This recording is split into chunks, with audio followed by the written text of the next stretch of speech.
이모견 단편소설.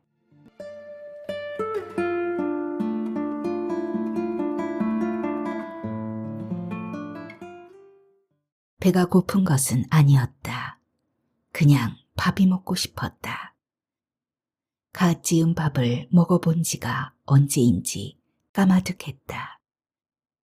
밥 생각을 하자 자꾸 입안에 침이 고였다.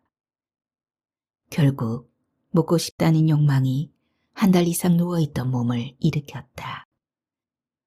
겨우 침대에서 내려섰으나 머리가 흔들려 현기증이 일었다. 다리가 후들거렸다. 저절로 몸이 접혔다. 몇 걸음이면 족할거리건만 용기가 나지 않아 무릎으로 기었다. 수술받은 가슴보다 왼쪽 겨드랑이가 쏟아질 듯 아팠다. 꺾이는 팔꿈치를 바들바들 떨며 주방까지 기어와 싱크대를 붙잡고 일어섰다. 쌀을 씻어 밥을 안쳤다. 그러고는 주방 바닥에 뻗어버렸다. 100일가는 남의 말 없다던가. 사람들은 과거를 쉽게 잊는다. 특히 남의 일을 경우는 더욱 그렇다. 그리고 쉽게 현재에 익숙해진다. 지금의 내 모습, 방사선 치료를 받기 위해 싹둑 잘라버린 머리, 움푹 들어간 눈, 피하지방이 빠져나가 더욱 튀어나온 광대뼈. 이것이 본래 나의 모습이었던 듯 사람들은 예전에 통통했던 나를 잊었다. 오직 지금의 모습을 나로 여겼다. 그리고 불편해했다. 내게 가까이 오기를 꺼렸다. 그나마 의무적으로 성의를 보이던 남편조차 이제는 이런 내 모습에 지쳐 떨어졌다. 불과 반년 남짓한 새에 이렇게 달라질 수도 있는 것이 사람들 사이의 관계라는 것이다. 이토록 연결고리가 약한 인간들 사이의 관계를 맺기 위해 평생 얼마나 애를 썼던가. 끊임없이 새로운 이들과 눈을 마주쳤고 맺어진 관계를 유지하기 위해 입끝이 아프도록 미소를 지었다. 행여 깨질 새라 유리그릇 다루듯 교우들의 손을 마주 잡았었다. 이제 내 곁에는 시간 맞춰 들어와 불어터진 미움과 물김치로 상을 차려주는 권집사만 있을 뿐이다. 그녀는 아직도 애를 쓴다. 내가 이 관계 속에서 벗어나지 않도록 오직 그 길만이 살 길이라는 듯 그 길을 내가 가야 할 길이라며 안내한다. 자신이 행한 거짓말, 아니 본 것을 보았다고 말하지 못하고 아는 것을 안다고 말하지 못하는 현실의 부담감을 덜어내려는 듯 남들 모두 떠난 자리에 남아서 성의를 보이고 있다. 나를 위해 매일 죽을 수 없고 나와 눈이라도 맞추려고 애썼다. 눈이 마주치면 내게 무슨 위로의 말을 해줄까 궁리하는 빛이 역력했고 내 눈앞에 나타나지 않는 남편을 변명하고자 했다. 그러나 나는 그녀의 거짓말은 두 번 다시 듣고 싶지 않았다. 그녀의 말을 막을 방법이 없어 폭력을 행사한 건 병원에 있을 때부터였다. 혀가 움직이지 않았다. 입을 다물고 있으면 입안에서 이리저리 움직이던 혀가 입을 열어 말하려고 하면 입 바닥에 붙어 떨어지지 않았다. 입을 열면 세상을 향한 분노가 화산처럼 쏟아져 나올 것 같았다. 그러나 너무 많은 말이 들어있어서 그런 걸까? 혀가 움직이지 않는 대신 링거를 꽂은 팔이 먼저 움직였다. 그녀의 입이 벌어질 때마다 쏟아지는 위선의 말이 역겨워 구토가 나려고 했다.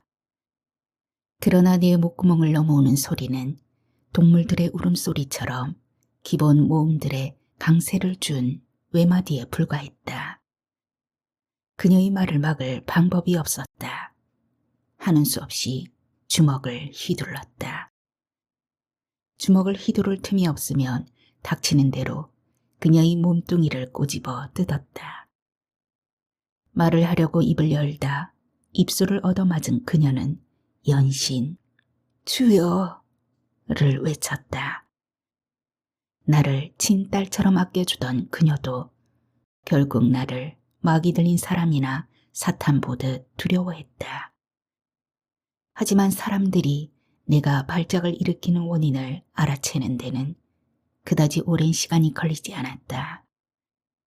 아무 말도 하지 않으면 내 폭력이 멈춘다는 걸 사람들은 눈치챘다. 대꾸로 나가지 못하는 내 말이 폭력을 일으킨다는 걸 알고는 정신과 치료까지 권하던 병원의 의사도 간호사도 이제는 내게 말을 하지 않았다. 자신들이 할 처치와 처방만 하고 내게 하고 싶은 말은 권집사나 남편에게 전했다. 나는 얌전하게 치료를 받는 환자로 돌아갔다. 언제부터 혀가 말을 듣지 않았는지는 모른다. 회복실에서 깨어나 보호자를 기다리던 시간이 길었다. 기다리던 남편 대신 권집사가 보였다. 그녀는 또 남편을 보호하기 위한 거짓말을 늘어놓았다. 에이구, 목사님께서 일이 생기시는 바람에. 막으려고 했다. 하지만 혀가 움직이지 않았다. 얼굴만 달아오를 뿐이었다. 만일 그때 말문이 터졌다면 펄펄 끓고 있던 심장이 쏟아졌을지도 모른다. 나도 내 속에 이렇게 많은 쇠물이 끓고 있는 줄 몰랐다. 땅속에서 끓고 있는 마그마가 약한 지표면으로 분출되듯 억압되어 있던 감정이 한순간에 터지려고 했다. 목사님, 염려 말고 다녀오세요. 고집사한테도 아무 걱정 말라고 전해주시고요. 이왕 가시는 거 재미있게 다녀오세요.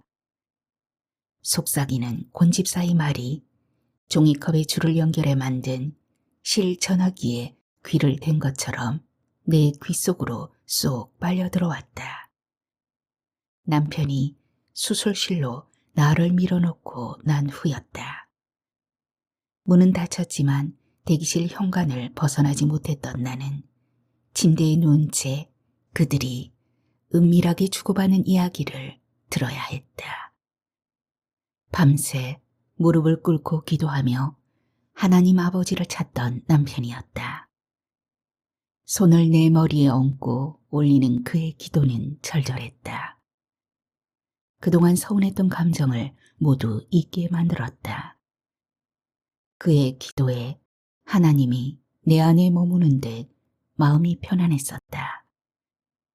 당연히 내일의 계획을 취소하고 내가 수술받는 동안 곁에서 힘이 되어주리라 믿었다.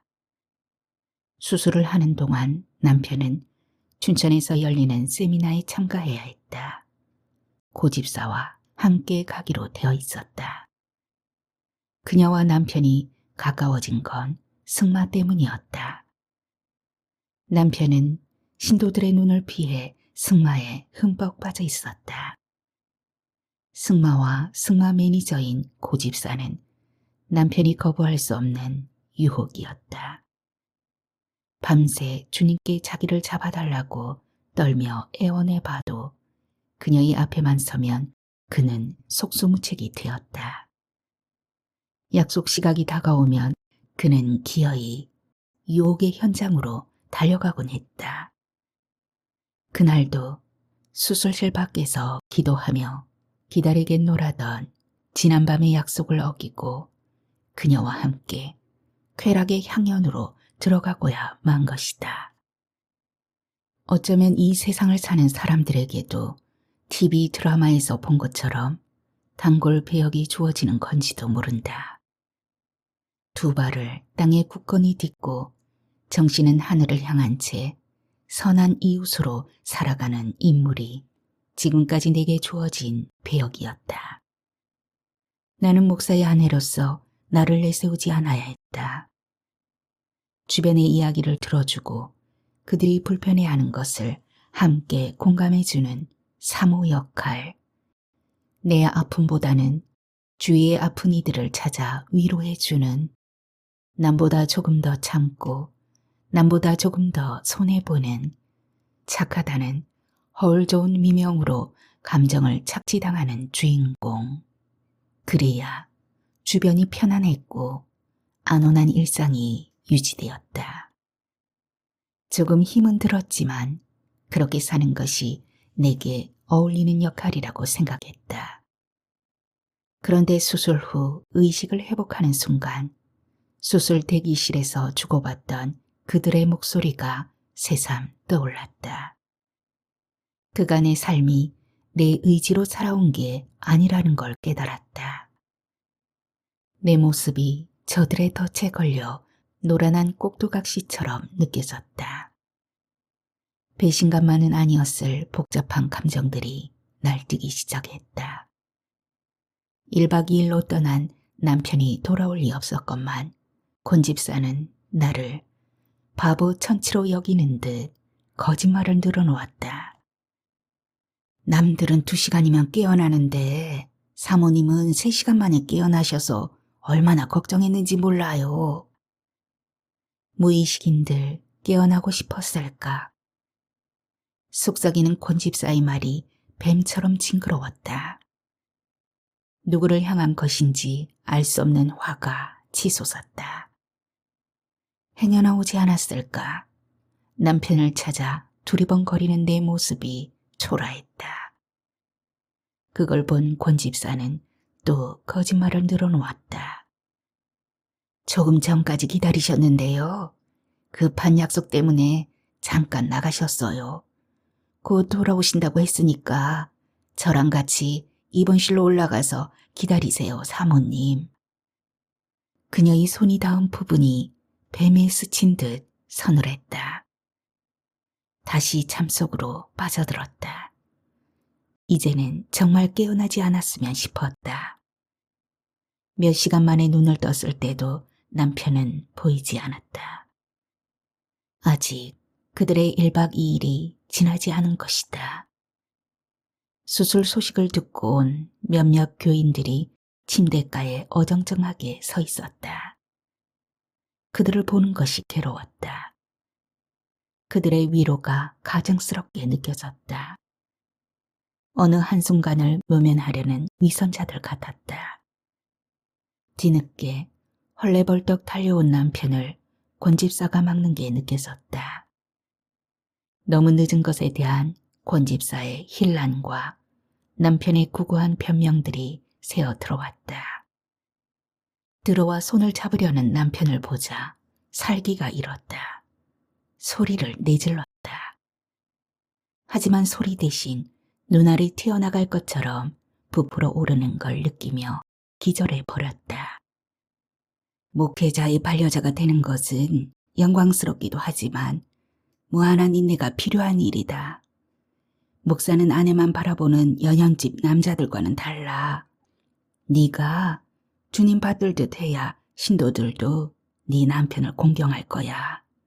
나는 네가 잘하리라 믿는다. 목회자 사모 안수를 받기 전 나에게 인내의 굴레를 씌워준 엄마의 발길도 막았다. 혼자 있는 엄마에게 걱정을 끼치지 않기 위해 수술 소식은 비밀로 있었다. 나중에 소식을 듣고 찾아온 엄마가 들어오려고 할 때마다 다른 사람들에게 했던 것처럼 링거가 꽂혀있는 주사 바늘을 빼며 소란을 피웠다. 아무것도 보고 싶지 않았고 아무런 소리도 듣고 싶지 않았다. 내 몸뚱이가 그렇게 하찮은 것이었던가. 잘려나간 내 가슴이 육체의 일부가 아니라 영혼의 일부 같았다. 나를 철저히 이용해온 저들의 눈물이나 위로는 전혀 위안이 되지 않았다.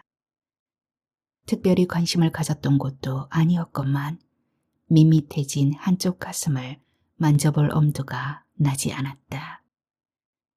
그러나 그렇게 서슬프르게 날뛰었건만 내가 돌아올 곳은 결국 이 목사감뿐이었다. 나오지 않는 목소리로 막아보려 했지만 현실적으로 갈 곳이 없었다. 사람들을 만나지 않았다. 아무런 소리도 듣고 싶지 않았다. 들리는 소리에 무조건 저항했다. 귀머거리, 벙어리로 몇 주를 보냈다. 세상을 보고 싶지도 않고 알고 싶지도 않았다. 생리적인 문제로 남의 도움을 받는 일이 내키지 않아 겨우 움직일 만큼 먹었다. 무엇이 문제였을까? 수술 후 비록 좀 늦기는 했지만 병원에 들른 남편을 평소처럼 맞았다면 지금처럼 이런 상황은 벌어지지 않았을 것이다.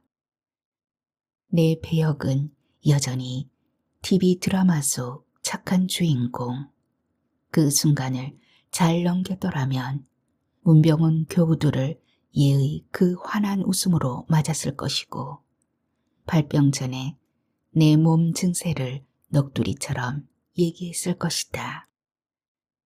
또 이제는 가슴쯤이야 없어도 무방하다고 통 큰 사람처럼 붕대로 감아놓은 가슴팍을 치며 너스레를 떨었을지도 모른다. 이제 애를 낳아 젖을 먹일 것도 아니고 그렇다고 이 물건이 목사님에게 꼭 필요한 것도 아니잖아요.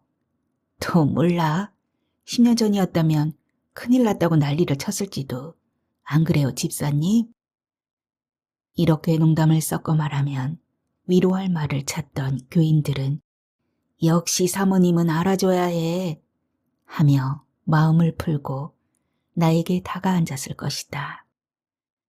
탄력이 떨어져 약간은 부드럽고 말랑말랑한 손등을 서로 어루만지며 그 순간만큼은 진심이라고 믿을 수 있는 위로의 말을 주고받다가 눈물을 글썽이기도 했을 테고 그랬다면 지금처럼 몸과 마음이 만신창이가 된 채 이렇게 비틀거리며 혼자서 먹을 밥을 짓고 있지는 않았을 것이다.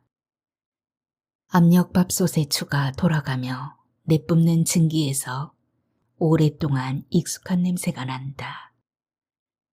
엄마의 장롱 속에 들어있던 내 어린 시절의 베네쩌구리 같은 냄새, 모카솜 이불 같은 포근한 냄새, 모든 부드러운 것의 근원 같은 냄새다. 아기들 몸에서 나는 전내처럼 비릿한 내도 섞여 있는 밥 냄새를 맡으며 깜빡 잠속으로 빠져든다. 신발 끄는 소리와 어머? 하고 놀라는 소리에 눈이 번쩍되었다. 곤집사가 다가와 부축하려고 했다. 나 자신도 놀랄 정도로 아직 팔은 거칠게 반응한다. 라고 들리는 외마디 소리로 곤집사를 내몰았다. 발작으로 이어지는 내 격한 행동을 두려워하는 곤집사가 몸을 피해 주었다.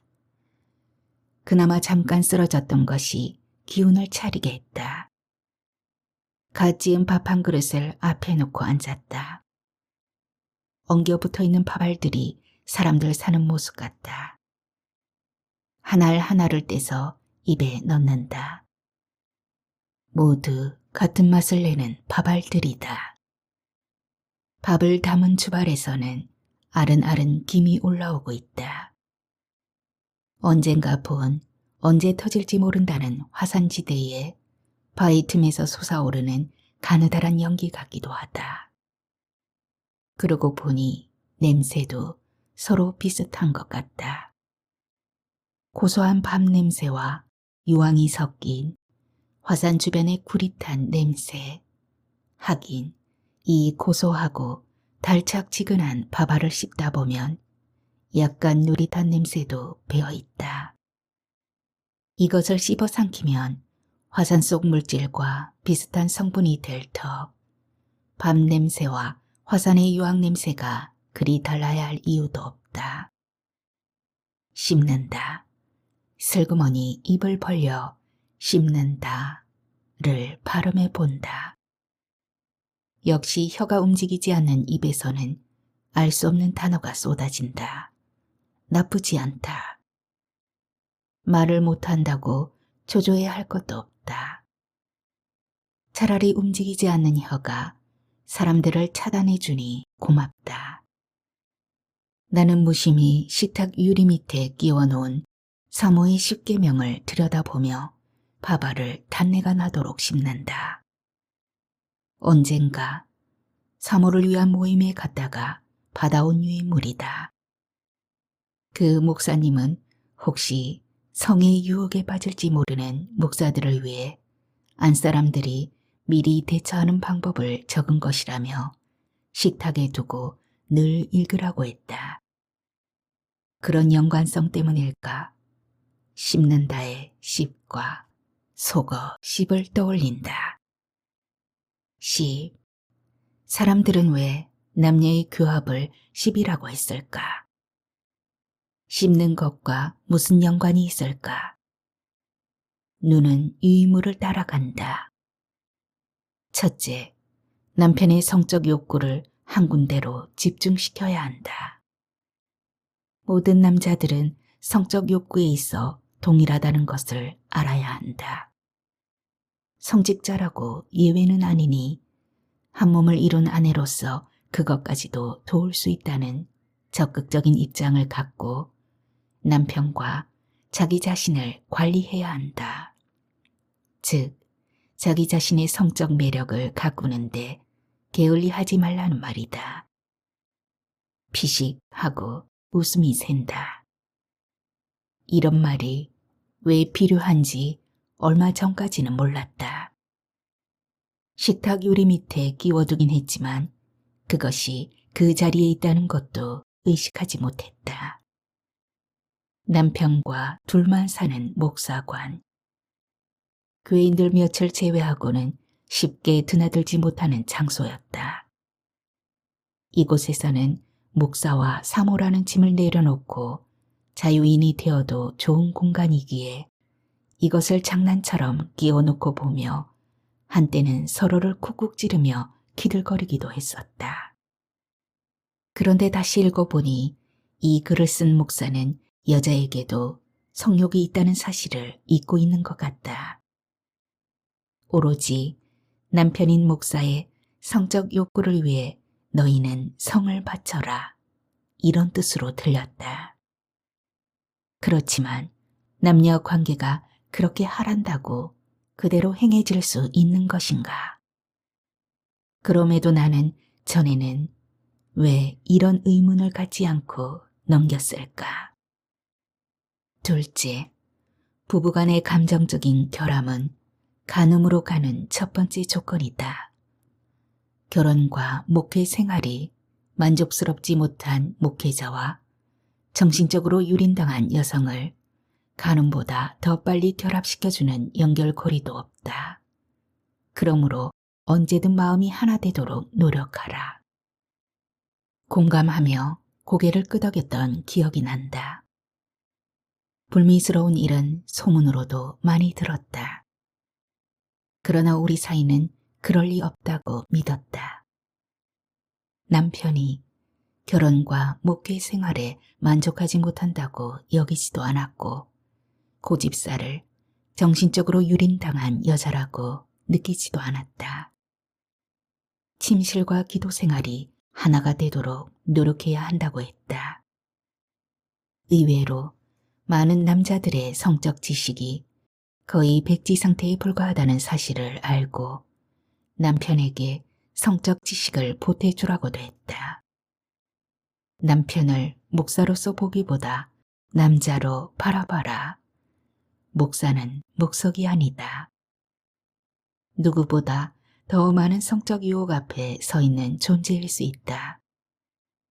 중세 시대에서는 사회적 제도와 규범, 그리고 엄격한 성윤리라는 이데올로기 속에서 몇 개의 우연한 폭탄만 피해가면 되었던 데 비해 개방된 요즘 사회에서는 거의 성이라는 탄우 속을 뚫고 지나가야만 한다. 러시아의 핵무기는 백악관을 뚫고 들어가지 못하지만 생마는 백악관을 유린하고 미 대통령까지도 농락할 수 있는 것이다. 이 목사의 정신 상태에 문제가 있는 것 같다. 읽다 보니 오로지 언급하고 있는 것은 성 문제뿐이다. 이 사람 스스로가 성적 억압을 받고 있는 게 아닐까 싶다. 마지막 조항에는 성에 관해 두 사람만의 특별한 방법을 개발하라고 했다. 서로의 기질과 형편을 잘 아는 두 사람이 합의하에 일치된 계명을 가지도록 하라. 원칙은 언제나 서로에게 힘이 된다. 예를 들면 출장 전과 출장 후는 반드시 성관계를 가진다.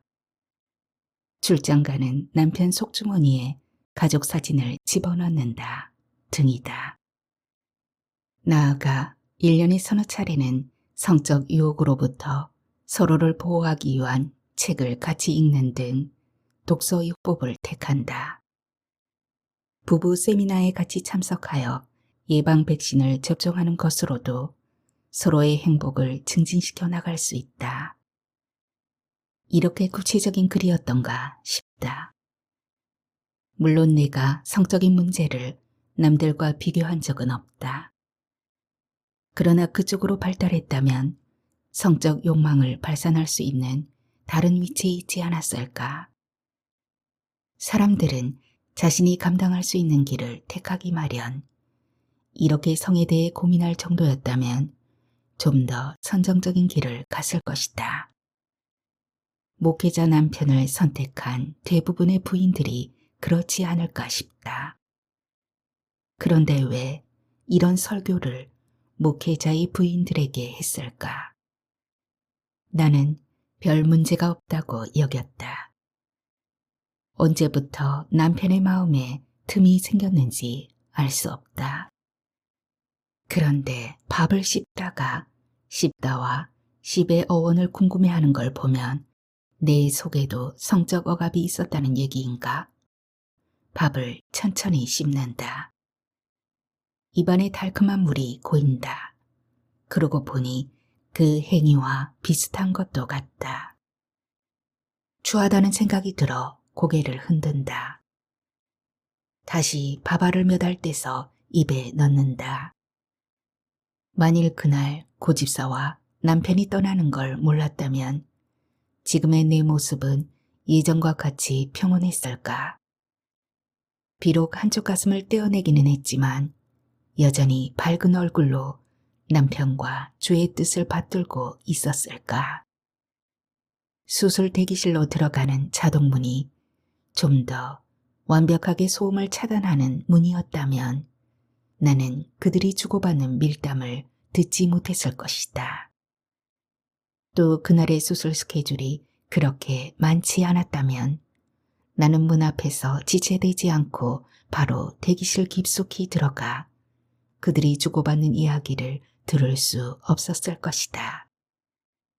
그랬다면 나는 아무것도 모른 채 수술을 받았을 것이고 회복실에서 흔연히 나를 맞아주는 권집사를 바라보며 나를 기다려준 것에 대해 고마움을 표했을 것이다.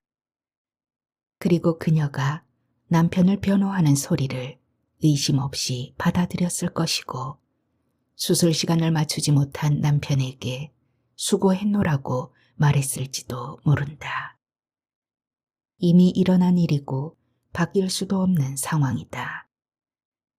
그 순간 내가 밀담을 들은 것과 못 들은 것의 차이가 이렇게 컸던 것이다. 그 선택의 순간에 내가 멈추게 된 것은 우연일까? 신의 섭리일까?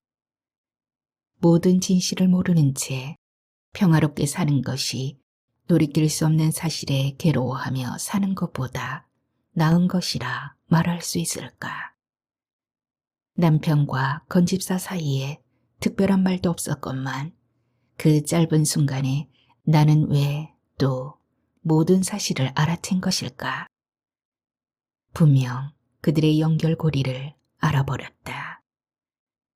늘 나의 주변을 돌던 두 사람이 고집사와 권집사였다. 권집사는 남편이 사제가 되기 전부터 사가에서 일을 돌봐주던 분이라 나와는 부모님이나 동기간처럼 가까이 지냈다. 그런 권집사가 어느 날부터인가 고집사를 감싸고 도는 걸 알았다. 고집사는 재산도 많고 신앙심 깊은 새 신도였기에 모두의 눈에 띄었다. 부찜성도 좋아 늘 우리 부부 가까이 맴돌았다. 나는 많은 시간을 고집사와 같이 있었다고 여겼다. 하지만 돌아보니 내가 그녀와 같이 있을 때는 늘 권집사나 남편과도 함께였다. 그러니까 그녀는 내가 아니라 권집사나 남편과 함께 있었던 것이다. 늘 나와 붙어 있다고 여겼던 터라 나를 떠나 그녀를 생각해 본 적이 없었다. 그런데 이번 신앙 세미나 참석자 명단에 나 대신 고집사의 이름이 올라가 있었다. 사모님이 편찮으셔서 내가 고집사 보고 대신 목사님을 모시라고 했어요. 나는 권집사의 말을 당연하다고 여겼다. 그런데 오히려 남편이 거북해했다. 그냥 혼자 다녀와도 된다고 우겼다. 함께 다녀오세요. 목사님 혼자 다녀오시려면 지루하잖아요. 근처에 고집사네 목장에 들러서 모처럼 말도 타고 오세요. 권집사의 말을 들으며 나도 부추겼다. 그래요. 가셔서 기도 열심히 드리고 오세요. 당신한테 아직 내가 필요하다고 좀 더 이 세상에 머물게 해달라고요. 지금 돌아보면 남편이 잡아주는 손에 여러 감정이 실려 있었다는 걸 알 것 같다. 이런 일이 없었더라면 그냥 묻혀버렸을 일이었다. 세상살이 중 드러나지 않고 묻히는 일들이 어디 한둘이랴. 쉼없이 움직이는 생각들, 그 생각들을 따라 도는 몸짓들에 의미 없는 것들이 있을 것인가. 하지만 의미를 놓쳐버린 대부분의 생각은 묻혀버리고 마는 것이 세상사. 같은 일이라도 어떤 경우에는 드러나 이슈가 되기도 하고 때로는 까마득히 묻히기도 하는 이런 일을 주관하는 분이 신이라고 했다. 그렇다면 신은 왜 내게 유방암으로도 모자라 이런 시련까지 주시는 걸까? 며칠을 생각해도 알 수가 없었다. 솟아오르는 김을 보자 다시 화산이 떠오른다. 밥과 화산, 화산과 밥. 그들의 이름을 바꾸어 부르면 어떨까? 숟가락으로 화산을 퍼먹는다. 화산이 고소하고 맛있다. 밥이 폭발했다.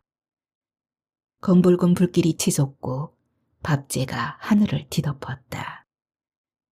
정부에서는 국민들에게 넘치는 밥물을 피하라고 소개 명령을 내린다.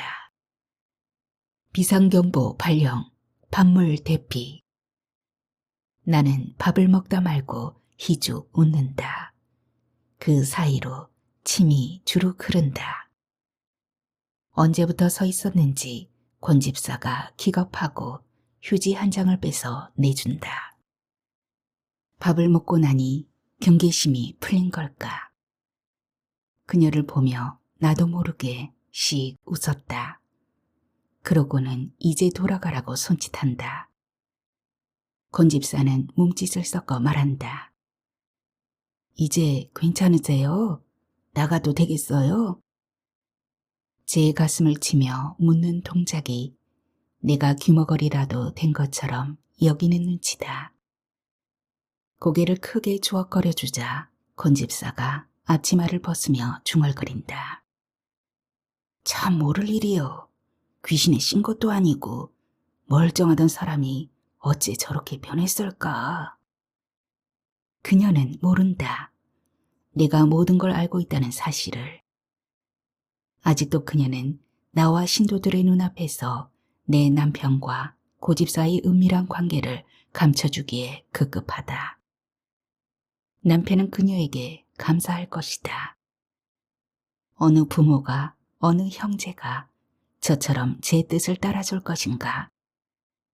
그녀를 위한 남편의 기도는 어떤 것일까? 그녀는 남편의 기도에 힘입어 천국으로 가게 될까? 밥알 끄트머리, 온팍 파인 곳에 노을한 빛에 쌀눈이 선명하다. 고소함의 근원일 것만 같은 쌀눈을 바라보다가 또 엉뚱한 생각을 한다. 왜 사람들은 이것을 밤눈이라 하지 않고 쌀눈이라 부를까? 쌀에 물을 붓고 끓이면 밥이라고 부르면서 왜 쌀에 붙어 있던 눈은 밥이 되어도 밤눈이 되지 못하고 쌀눈으로 남아야 하는 것인가? 모든 이름은 그것에게 본래부터 주어진 것인 줄 알았다. 쌀눈이든 밤눈이든 의심할 겨를이 없었다. 가방은 당연히 가방인 줄 알았고 나비는 당연히 나비라 불려야 한다고 믿었다. 나는 당연히 나이고 너는 당연히 너인 줄 알았다. 내 곁에 있는 것들은 당연히 내가 누려야 하는 것인 줄 알았고 너를 필요로 하는 사람들에게 내가 다가가는 것 역시 당연한 일인 줄 알았다. 당연히 그러려니 여기며 주어진 조건에 순응하는 삶. 그것이 지금까지 내가 살아온 삶이었다. 그때 나는 기꺼이 모든 이들의 밥이 될 수 있었다. 사람들이 끼니 때가 되면 밥을 먹듯 사람들이 필요로 하면 당연히 그들의 요구에 응해야 한다고 생각했다. 신도들이 부르면 한밤중이라도 달려가 그들의 얘기를 들어주었고 남편이 주관하는 새벽 예배에는 한 번도 빠진 적이 없었다. 배가 고프지 않아도 때가 되면 밥을 먹어야 하듯 사람들이 나를 필요로 하면 내 몸이 아프거나 힘이 들어도 그들의 요구를 들어줘야 하는 줄 알았다. 그들이 요구하기 편하도록 늘 입가에는 웃음기를 머금고 있었다. 사모님은 천사야. 신도들이 하는 말이 듣기 좋았다. 늘 나를 다듬었다. 때로는 가시처럼 뾰족해지려는 마음을 내리깔며 순종적으로 만들고 소수려고 하는 송곳니를 앙다물어 부드러운 입술 속에 감추었다. 이 밥처럼 고소하게 부드럽게 사람들의 입속에서 기쁨을 주기를 바랐다. 그 대가로 주님이 주신 것이 유방암이었다. 사모님, 식사하신다면서요. 목석 안으로 통하는 문이 열리고 소리가 들린다. 우리 집을 마음대로 드나들 수 있는 여자 중 하나다. 나는 밥을 들여다보며 못 들은 척 하고 있다. 사람들은 온갖 방법으로 나를 시험한다. 정말 아직 말을 못하는 거 맞아요? 남편도 내가 먹는 작은 방 앞에서 권집사에게 물었다. 수술 후에 그럴 수도 있대요. 갑자기 실명하거나 듣지를 못하거나 암튼 정상이 아닌 건 확실해요. 확신 없는 권집사의 대답을 들으며 나는 이불을 뒤집어 썼다. 정말 아무 소리도 듣고 싶지 않았다. 나긋나긋한 목소리로 나를 부르러 온 여자, 고집사다.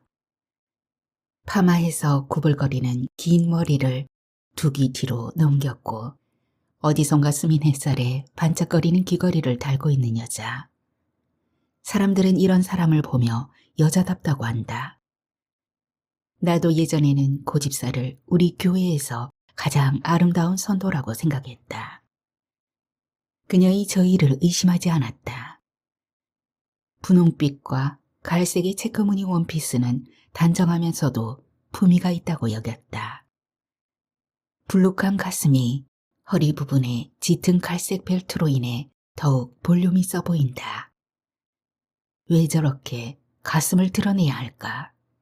허리는 왜 저렇게 졸라맸을까? 예전에는 한 번도 왜 그래야 하는지 의심하지 않았다.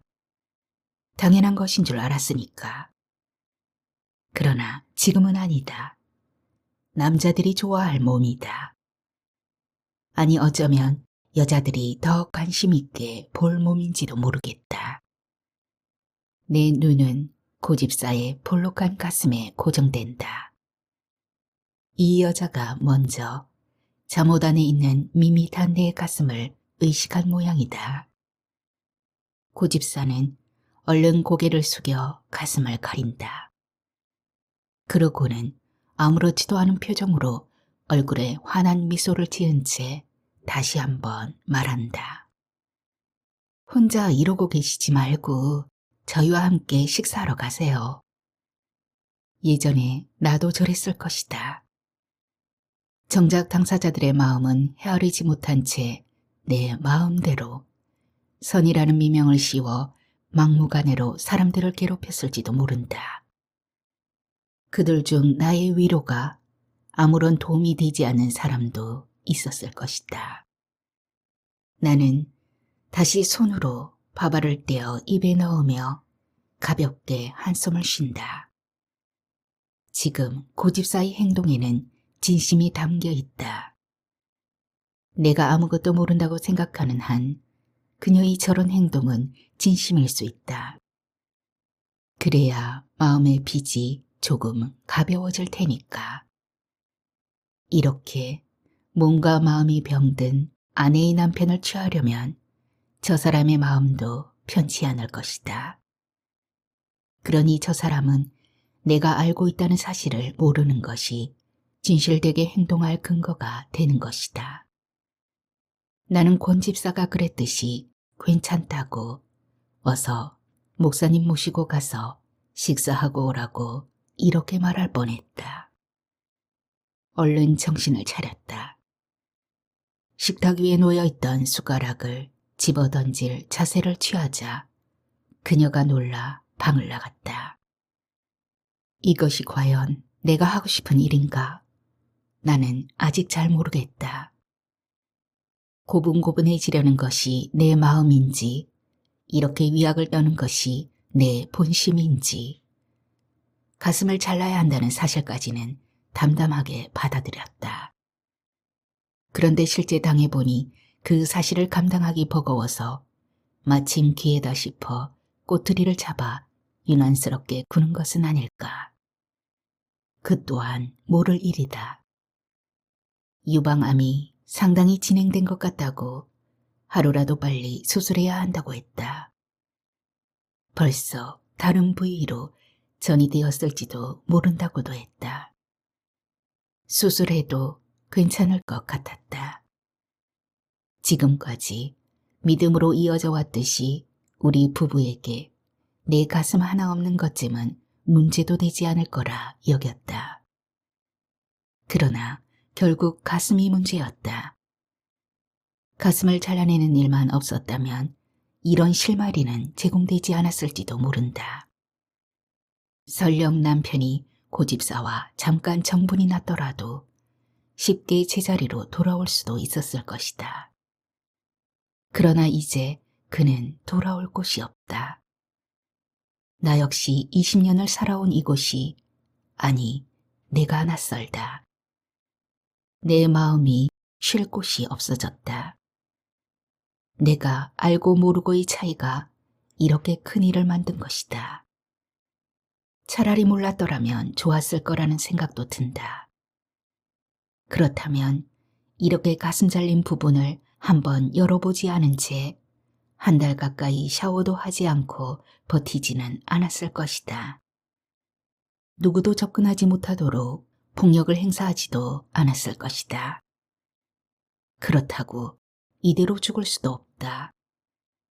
어찌해야 좋을지 막막해진다.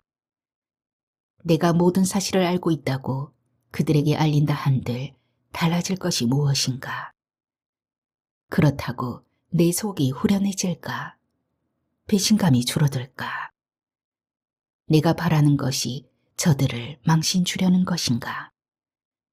그런 의도는 아닌 것 같다.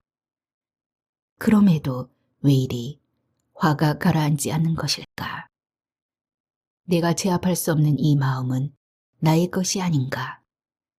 알 수 없는 이유로 알게 된 사실이 사건화되는 그 경로를 알 수 없어 괴롭다.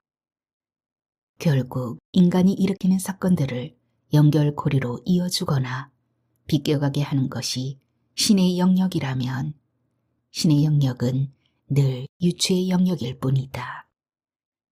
눈앞에서 볼 수 있고 알 수 있는 것은 인간의 의지고 보이지 않는 일, 알 수 없는 일이 신의 뜻이라면 인간과 신이 함께 공유할 영역은 없는 것이다. 그동안 나는 누구를 향하여 그렇게 구원을 외쳤고 또 누구 때문에 행복했으며 누구를 위해 봉사한다고 생각했을까? 나는 입술을 벌리고 소리를 내본다. 혀를 움직이지 않고 내뱉는 소리는 비슷하다. 아, 어, 오, 우, 으, 이. 입술을 움직이지 않으면 이 발음조차 구분되지 않는다. 입을 벌리고 혀를 입 아래로 고정한 채 말해본다. 괜찮아요. 목구멍에서 나오는 소리는 억양만 흉내를 낼 뿐 소리를 전달하지 못한다. 혀를 움직이지 않으면 그, 느, 드, 르가 구별되지 않는다. 입술만 약간 움직여 다시 싫어요를 발음해 본다. 남들이 알아들을 수 있는 소리는 아니지만 영 못 들을 정도도 아니다. 밥이라고 발음하자 분명치 않은 발음 아가 나온다. 입술의 도움으로 알아들을 수 있는 소리가 된다. 그렇다면 동물들은 입술이 없는 걸까? 새삼 동물들의 모습이 궁금해진다. 동물과 사람을 분류하는 기준은 이래서 언어일 수도 있겠다. 발음을 분화시키지 못한 채 이렇게 동물처럼 지내도 될 것 같다. 이것이 사람들과 섞이지 않는 방법이라면 사람들 속에 살려면 밥을 밥이라 해야 하고 화산을 화산이라고 해야 한다. 내 마음대로 반물 경보를 내릴 수는 없다. 마찬가지로 사회 속에서 살려면 그들처럼 말하고 또 그들이 웃을 때 웃고 울 때 울 수 있어야 할 것이다. 하지만 이미 많은 것이 약속되어 있는 이 사회 속에서 그들과 섞여 사는 것에 이제는 자신이 없다. 더구나 신의 품 안에서 의심 없이 사는 법을 잃어버렸다. 사람들 속에서 정체성을 갖고 살 자신이 없어졌다. 이제는 내가 원하는 대로 살고 싶다. 하지만 문제는 내가 하고자 하는 것이 내가 원하는 것이 무엇인지 모른다는 것이다. 김이 올라오던 밥은 이제 식어서 굳어 있다. 밥알 하나를 떼어 입에 넣는다. 나 모르게 남편과 고집사가 사귄 것에 이토록 화가 나는 이유는 뭘까? 물론 기분은 나쁘지만 이해 못할 일도 아니다. 배우자가 알도록 다른 이성과 사귀는 것이 용납되는 사회가 아니다. 어쩌면 그들이 몰래 만나는 것은 나를 위한 배려일지도 모른다. 또 남편도 이해가 된다. 남편은 교우들에게 존경받는 훌륭한 목회자로 열심히 살아왔다. 그에게 말을 타고 푸른 초원을 달리는 것은 모든 것을 잊게 하는 휴식이었을 것이다. 그렇게 가분하게 누린 휴식 때문에 남편은 충분히 괴로워하고 참회했다. 아내에 대한 미안함도 그것을 드러내지 않았을 뿐 섬세한 배려로 상쇄하려 했음을 안다. 고집사도 그럴 수 있다. 재력과 미모, 모든 것을 다 갖춘 미망인이 마음에 드는 남자를 유혹한 것이 무슨 그리 큰 잘못일 것인가. 그것도 해로움을 끼친 것이 아니라 남편에게는 오랜만에 신선한 충격을 주어 젊음을 찾게 해주었다. 이리저리 따져보아도 고마운 여자다. 곤집사의 남편에 대한 충성심, 그 역시 지탄받을 일은 아니다. 알려서 좋지 않을 일은 덮어두자고 했고 그들이 기뻐하는 일을 눈치껏 거들었을 뿐이다. 비난받아야 할 사람이 없다. 그런데 왜 나는 이 수렁의 늪에서 빠져나가지 못하는 것일까? 이렇게 분석하고 모두 다 이해한다는 결론을 도출해내면서도 그들을 만나 화해하고 싶은 마음은 없다. 화해라니 여전히 불쾌하고 기분 나쁘다. 또 훅 하고 열이 솟는다. 엉망진창 뒤죽박죽이 된 불기둥이 올라온다. 씨바. 나도 모르게 욕과 폭력이 튀어나온다. 욕과 동시에 휘두른 팔이 밥그릇을 날려버린다. 수술한 왼쪽 팔과 가슴이 뻐근하게 아프다. 밥그릇이 식탁 앞에 서 있던 장식장으로 날아간다. 몇 날 며칠 밥 한 끼 제대로 먹지 않은 내 몸 어디에 이런 괴력이 숨어 있었던 걸까? 날아간 밥그릇이 장식장의 유리문을 박살낸다. 그릇 깨지는 소리와 함께 장식장 안에 세워져 있던 십자가에 밥덩어리가 털썩 달라붙는다. 왜 하필 십자가인가? 두렵다.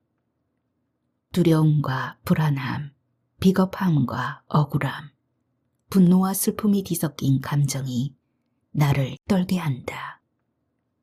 사람들이 달려온다.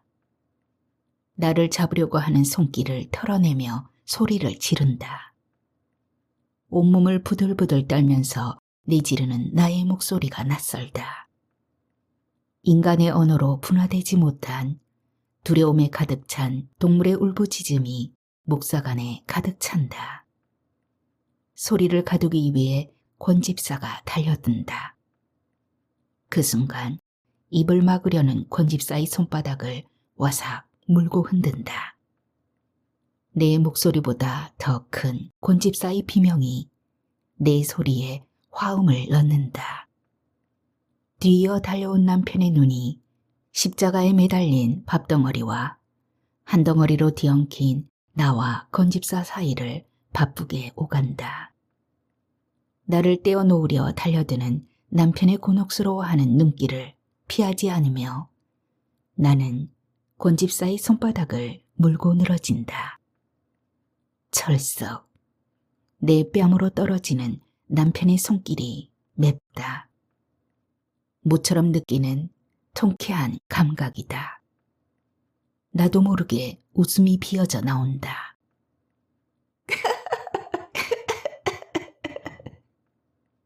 악마를 만난다면 남편의 표정이 저럴 것이다.